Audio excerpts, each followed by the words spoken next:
'Cause I am yours and you are mine.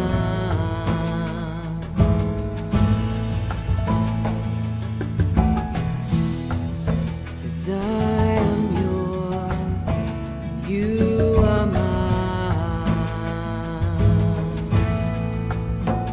You are mine.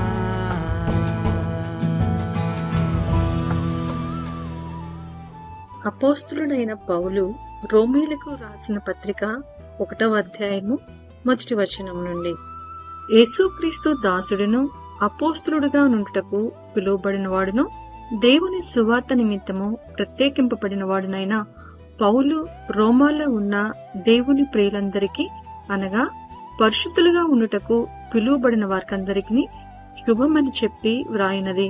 మన తండ్రి అయిన దేవుని నుండి ప్రభు అయిన యేసుక్రీస్తు నుండి కృపా సమాధానములు మీకు కలుగునుగాక. దేవుడు తన కుమారుడును మన ప్రభు అయిన యేసుక్రీస్తు విషయమైన ఆ సువార్తను పరిశుద్ధ లేఖనములయందు తన ప్రవక్తల ద్వారా ముందు వాగ్దానము చేసెను. యేసుక్రీస్తు శరీరమును బట్టి దావీదు సంతానముగాను మృతులలో నుండి పునరుద్ధానుడైనందున పరిశుద్ధమైన ఆత్మను బట్టి దేవుని కుమారుడుగాను ప్రభావంతో నిరూపింపబడెను. ఈయన నామము నిమిత్తము సమస్త జనులు విశ్వాసమునకు విధేయులగునట్లు ఈయన ద్వారా మేము కృపను అపోస్తలత్వమును పొందితిమి. మీరును వారిలో ఉన్నవారై యేసుక్రీస్తు వారుగా ఉండుటకు పిలువబడియున్నారు. మీ విశ్వాసము సర్వలోకమున ప్రచురము చేయబడుచుండుటను బట్టి మొదట మీ అందరి నిమిత్తము యేసుక్రీస్తు ద్వారా నా దేవునికి కృతజ్ఞతాస్తుతులు చెల్లించుచున్నాను. ఇప్పుడు ఎలాగైనానో ఆటంకము లేకుండా మీ యొద్దకు వచ్చుటకు దేవుని చిత్తము వలన నాకు వీలు కలుగునేమో అని నా ప్రార్థనల యందు ఎల్లప్పుడూ ఆయనను బ్రతిమాలుకొనుచు మిమ్మను గూర్చి ఎడతెగక జ్ఞాపకము చేసుకొంచున్నాను. ఇందుకు ఆయన కుమారుని సువార్త విషయమై నేను నా ఆత్మ యందు సేవించుచున్న దేవుడే నాకు సాక్షి. మీరు స్థిరపడవలనని అనగా మీకును నాకును కలిగియున్న విశ్వాసము చేత అనగా మనము ఒకరి విశ్వాసము చేత ఒకరము ఆదరణ పొందవలనని ఆత్మ సంబంధమైన కృపావరం ఏదైననో మీకిచ్చుటకు మిమ్మును చూడవలనని మిగులా ఉపేక్షించుచున్నాను. సహోదరులారా, నేను ఇతరులైన అన్ని జనులలో ఫలము పొందినట్లు మీలో కూడా ఫలమేదైననో పొందవలనని అనేక పర్యాయములు మీ యొద్దకు రానుద్దేశించితిని. కాని ఇది వరకు ఆటంకపరచబడి తిని ఇది మీకు తెలియకుండుట నాకిష్టం లేదు. గ్రీసు దేశస్థులకును గ్రీసు దేశస్థులు కాని వారికిని జ్ఞానులకును మూఢులకును నేను రుణస్థుడను కాగా నా వలనైనంత మట్టుకు రోమాలోని మీకును సువార్త ప్రకటించుటకును సిద్ధముగా ఉన్నాను. సువార్తను గూర్చి నేను సిగ్గుపడవాడను కాను. ఏలయనగా నమ్ము ప్రతివానికి మొదట యూదునికి గ్రీసు దేశస్థునికి కూడా రక్షణ కలుగు చేయుటకు అది దేవుని శక్తి అయి ఉన్నది. ఎందుకనినా నీతిమంతుడు విశ్వాస మూలముగా జీవించునని వ్రాయబడిన ప్రకారము విశ్వాస మూలముగా అంతకంతకు విశ్వాసము కలుగునట్లు దేవుని నీతి దాని యందు బయలుపరచబడుచున్నది. దుర్నీతి చేత సత్యమును అడ్డగించు మనుషుల యొక్క సమస్త భక్తహీనత మీదను దుర్నీతి మీదను దేవుని కోపము పరలోకం నుండి బయలుపరచబడుచున్నది. ఎందుకనగా దేవుని గూర్చి తెలియశక్యమైనదేదో అది వారి మధ్య విశదమయ్యున్నది. దేవుడు అది వారికి విశదపరచెను. ఆయన అదృశ్య లక్షణములు అనగా ఆయన నిత్య శక్తియు దేవత్వమును జగత్తుత్పత్తి మొదలుకొని సృష్టించబడిన వస్తువులను ఆలోచించుట వలన తేటబడుచున్నవి కనుక వారు నిరుత్తులై ఉన్నారు. మరియు వారు దేవుని నెరిగియు ఆయనను దేవునిగా మహిమపరచలేదు, కృతజ్ఞతాస్తుతులు చెల్లింపనూ లేదు. కాని తమ వాదముల యందు వ్యర్థులైరి. వారి అవివేక హృదయము అంధకారమాయెను. తాము జ్ఞానులమని చెప్పుకొనుచు బుద్ధిహీనులైరి. వారు అక్షయుడగు దేవుని మహిమను క్షయమగు మనుషుల యొక్కయు పక్షుల యొక్కయు చతుష్పాద జంతువుల యొక్కయు పురుగుల యొక్కయు ప్రతిమా స్వరూపముగా మార్చిరి.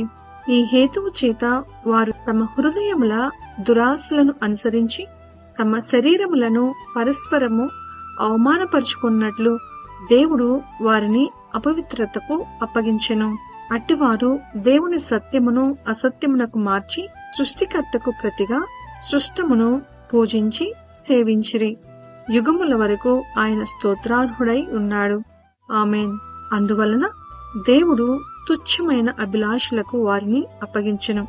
వారి స్త్రీలు సైతము స్వాభావికమైన ధర్మమును విడిచి స్వాభావిక విరుద్ధమైన ధర్మమును అనుసరించిరి. అటువలే పురుషులు కూడా స్త్రీ యొక్క స్వాభావికమైన ధర్మమును విడిచి పురుషులతో పురుషులు అవాచ్యమైనది చేయుచు తమ తప్పిదమునకు తగిన ప్రతిఫలమును పొందుచు ఒకరి ఎడల ఒకరు కామతప్తులైరి. మరియు వారు తమ మనసులో దేవునికి చోటియ్యనొల్లకపోయిరి కనుక చేయరాని కార్యములు చేయుటకు దేవుడు భ్రష్ట మనస్సును వారికి అప్పగించెను. అట్టివారు సమస్తమైన దుర్నీతి చేతను దుష్టత్వము చేతను లోభము చేతను ఈర్ష్య చేతను నిండుకొని మత్సరము నరహత్య కలహము కపటము వైరమను వాటితో నిండిన వారై కొంటెగాండ్రను అపవాదకులను దేవద్వేషులను హింసకులను అహంకారులను బింకములాడువారును చెడ్డవాటిని కల్పించువారును తల్లిదండ్రులకు అవిధేయులను అవివేకులను మాట తప్పువారును అనురాగరహితులను నిర్యులైరి. ఇట్టి కార్యములను అభ్యసించువారు మరణమునకు తగినవారు అను దేవుని న్యాయ విధిని వారు బాగుగా ఎరిగియుండియు వాటిని చేయుచున్నారు. ఇది మాత్రమే కాక వాటిని అభ్యసించు వారితో సంతోషముగా సమ్మతించుచున్నారు. రోమీలకు రాసిన పత్రిక 2వ అధ్యాయము 1వ వచనం నుండి. కాబట్టి తీర్పు తీర్చు మనుష్యుడా, నీవెవడవైనను సరే నిరుత్తుడవై ఉన్నావు. దేని విషయంలో ఎదుటివానికి తీర్పు తీర్చుచున్నావో దాని విషయంలో నీవే నేరస్తుడివని తీర్పు తీర్చుకొనిచున్నావు. ఏలయనగా తీర్పు తీర్చి నీవును అట్టి కార్యములనే చేయుచున్నావు కావా? అట్టి కార్యములు చేయువారి మీద దేవుని తీర్పు సత్యమును అనుసరించినదే అని ఎరుగుదుము. అట్టి కార్యములు చేయువారికి తీర్పు తీర్చుచు వాటినే చేయుచున్న మనుష్యుడా, నీవు దేవుని తీర్పు తప్పించుకొందువని అనుకొందువా? లేదా దేవుని అనుగ్రహము మారుమనసు పొందుటకు నిన్ను ప్రేరేపించుచున్నదని ఎరుగక ఆయన అనుగ్రహ ఐశ్వర్యమును సహనమును దీర్ఘశాంతమును తృణీకరించుదువా? నీ కాఠిన్యమును మార్పు పొందని నీ హృదయమును అనుసరించి ఉగ్రత దినమందు అనగా దేవుని న్యాయమైన తీర్పు బయలుపరచబడు దినమందు నీకు నీవే ఉగ్రతను సమకూర్చుకొంచున్నావు. ఆయన ప్రతివానికి వాని వాని క్రియల చొప్పున ప్రతిఫలమిచ్చును. సత్క్రియను ఓపికగా చేయుచు మహిమను ఘనతను అక్షయతను వెదుకువారికి నిత్య జీవమునిచ్చును.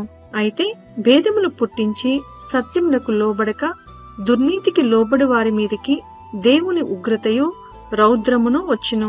దుష్కార్యములు చేయు ప్రతి మనుష్యుణ్ణి ఆత్మకు మొదట యూదునికి గ్రీసు దేశస్థునికి కూడా శ్రమయు వేదనయు కలుగును. సత్క్రియ చేయు ప్రతివానికి మొదట యూదునికి గ్రీసు దేశస్థునికి కూడా మహిమయు ఘనతయు సమాధానమును కలుగును. దేవునికి పక్షపాతము లేదు. ధర్మశాస్త్రము లేక పాపము చేసిన వారందరూ ధర్మశాస్త్రము లేకయే నశించెదరు. ధర్మశాస్త్రము కలిగిన వారై పాపము చేసిన వారందరూ ధర్మశాస్త్రానుసారముగా తీర్పు నొందుదురు. ధర్మశాస్త్రము వినువారు దేవుని దృష్టికి నీతిమంతులు కారుగాని ధర్మశాస్త్రమును అనుసరించి ప్రవర్తించువారే నీతిమంతులుగా ఎంచబడుదురు. ధర్మశాస్త్రము లేని అన్ని జనులు స్వాభావికముగా ధర్మశాస్త్ర సంబంధమైన క్రియలను చేసిన ఎడల వారు ధర్మశాస్త్రము లేనివారైనను తమకు తామే ధర్మశాస్త్రమైనట్టున్నారు.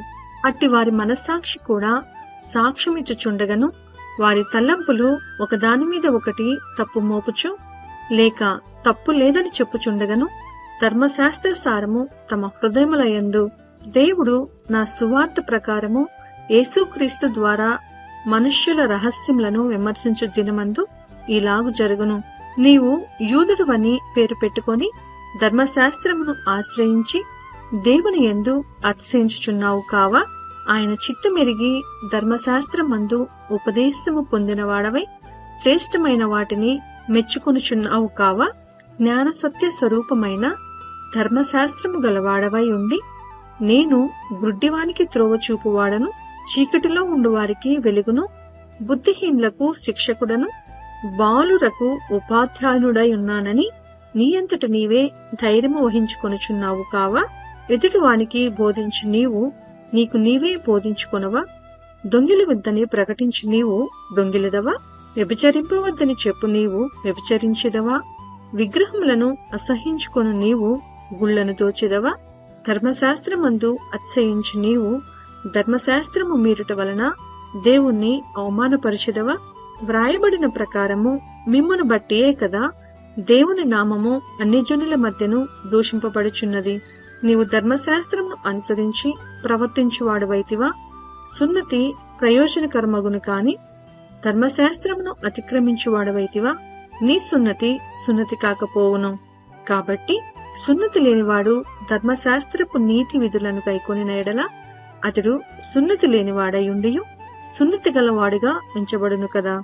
మరియు స్వభావమును బట్టి సున్నతి లేనివాడు ధర్మశాస్త్రమును నెరవేర్చిన ఎడల అక్షరమును సున్నతియు కలవాడవై ధర్మశాస్త్రమును అతిక్రమించు నీకు తీర్పు తీర్చడా? బాహ్యమునకు యూదుడైన వాడు యూదుడు కాడు. శరీరమందు బాహ్యమైన సున్నతి కాదు.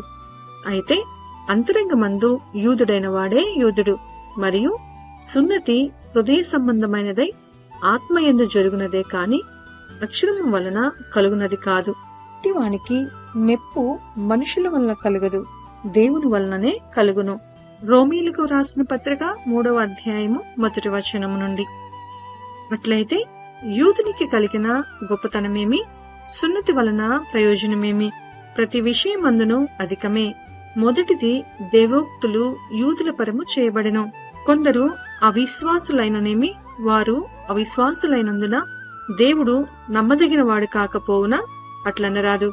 నీ మాటలలో నీవు నీతిమంతుడుగా తీర్చబడినట్లును నీవు వ్యాజ్యమాడినప్పుడు గెలిచినట్లును అని వ్రాయబడిన ప్రకారము ప్రతి మనుషుడును అబద్ధికుడుగును, కాని దేవుడు సత్యమంతుడు కాక తీరడు. మన దుర్నీతి దేవుని నీతికి ప్రసిద్ధి కలుగు చేసిన ఎడల ఏముందుము? ఉగ్రతను చూపించు దేవుడు న్యాయస్థుడగునా? నేను మనుష్య రీతిగా మాట్లాడుచున్నాను, అట్లనరాదు. అట్లైన ఎడల దేవుడు లోకమునకు ఎట్లు తీర్పు తీర్చును? దేవునికి మహిమ కలుగునట్లు నా అసత్యము వలన దేవుని సత్యము ప్రబలని ఎడల నేనికను పాపినైనట్టు తీర్పు పొందనేలా? మేలు కలుగుటకు కీడు చేయదమని మేము చెప్పుచున్నామని కొందరు మమ్మను దూషించి చెప్పు ప్రకారము మేమెందుకు చెప్పరాదు? అట్టి వారికి కలుగు శిక్షావిధి న్యాయమే. అలాగైనా ఏమందుము? మేము వారికంటే శ్రేష్ఠులమా, తక్కువ వారమా? ఎంత మాత్రమూ కాము. యూదులేమి గ్రీసు దేశస్థులేమి అందరినూ పాపమునకు లోనయ్యున్నారని ఇంతకు ముందు దోషారోపణ చేసియున్నాము. ఇందును గూర్చి వ్రాయబడినదేమనగా, నీతిమంతుడు లేడు, ఒక్కడనూ లేడు, గ్రహించువాడెవడునూ లేడు, దేవుణ్ణి వెతుకువాడునూ లేడు, అందరినూ త్రోవ తప్పి ఏకముగా పనికి మారిన వారైరి, మేలు చేయువాడు లేడు, ఒక్కడైననూ లేడు. వారి గొంతుకు తెరిచిన సమాధి, తమ నాలుకతో మోసము చేయుదురు. వారి పెదవుల క్రింద సర్పమున్నది, వారి నోటి నిండా శపించుటయు పగయు ఉన్నవి. రక్తము చిందించుటకు వారి పాదములు పరిగెత్తుచున్నవి. నాశనమును కష్టమును వారి మార్గములలో ఉన్నవి. శాంతి మార్గము వారెరురు. వారి కన్నుల ఎదుట దేవుని భయము లేదు. ప్రతి నోరు మూయబడినట్లును సర్వలోకము దేవుని శిక్షకు పాత్రమగునట్లును ధర్మశాస్త్రము చెప్పుచున్న వాటన్నిటినీ ధర్మశాస్త్రమునకు లోనైన వారితో చెప్పుచున్నదని ఎరుగుదుము. ఏలయనగా ధర్మశాస్త్ర సంబంధమైన క్రియల మూలంగా ఏ మనుష్యుడునూ ఆయన దృష్టికి నీతిమంతుడని తీర్చబడదు. ధర్మశాస్త్రము వలన పాపమనగా ఎట్టిదో తెలియబడుచున్నది. ఇట్లుండగా ధర్మశాస్త్రమునకు వేరుగా దేవుని నీతి బయలుపడుచున్నది. దానికి ధర్మశాస్త్రమును ప్రవక్తలను సాక్ష్యమిచ్చుచున్నారు. అది యేసుక్రీస్తు నందలి విశ్వాస మూలమైనదై నమ్ము వారందరికీ కలుగు దేవుని నీతి అయి ఉన్నది. ఏ భేదమునూ లేదు. అందరినూ పాపము చేసి దేవుడు అనుగ్రహించు మహిమను పొందలేకపోవచ్చున్నారు. కాబట్టి నమ్మువారు ఆయన కృపచేతనే క్రీస్తు యేసునందలి విమోచనము ద్వారా ఉచితముగా నీతిమంతులని తీర్చబడుచున్నారు. పూర్వము చేయబడిన పాపములను దేవుడు తన ఓరిమి వలన ఉపేక్షించినందున ఆయన తన నీతిని కనపరచవలెనని క్రీస్తు యేసు రక్తమునందలి విశ్వాసము ద్వారా ఆయనను కరుణాధారముగా బయలుపరచెను. దేవుడిప్పటి కాలమందు తన నీతిని కనపరచు నిమిత్తము తాను నీతిమంతుడును యేసునందు విశ్వాసము కలవానిని నీతిమంతునిగా తీర్చువాడునై ఉండుటకు ఆయన అలాగు చేసెను. కాబట్టి అతిశయ కారణం ఇక్కడ అది కొట్టివేయబడెను. ఎట్టి న్యాయమును బట్టి అది కొట్టివేయబడెను? క్రియా న్యాయమును బట్టియా? కాదు, విశ్వాస న్యాయమును బట్టియే. కాగా ధర్మశాస్త్ర సంబంధమైన క్రియలు లేకుండా విశ్వాసము వలననే మనుషుల నీతిమంతులుగా తీర్చబడుచున్నారని ఎంచుచున్నాము. దేవుడు యూదులకు మాత్రమే దేవుడా? అన్ని జనులకు దేవుడు కాడా? అవును, అన్ని జనులకును దేవుడే. దేవుడు ఒకడే కనుక ఆయన సున్నతి కలవారిని విశ్వాస మూలముగాను సున్నతి లేని వారిని విశ్వాసము ద్వారాను నీతిమంతులుగాను తీర్చును. విశ్వాసము ద్వారా ధర్మశాస్త్రమును నిరర్థకము చేయుచున్నామా? అట్లనరాదు, ధర్మశాస్త్రమును స్థిరపరచుచున్నాము.